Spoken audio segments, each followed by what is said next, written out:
அருணகிரீசனே சிவமலை வாசனே அமுதனாகுமே உன் திருநாமமே அண்டமாளும் உந்தன் நாமம் சொல்லவே அஷ்ட சித்தி யோகம் வந்து சேருமே.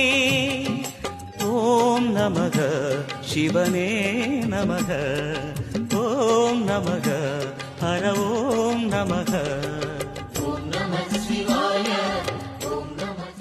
அருணகிரீசனே சிவமலை வாசனே அமுதனாகுமே உன் திருநாமமே அண்டமாளும் உந்தன் நாமம் சொல்லவே அஷ்ட சித்தி யோகம் வந்து சேருமே. ஓம் நமக சிவனே நமக ஓம் நமக ஹர ஓம் நமக.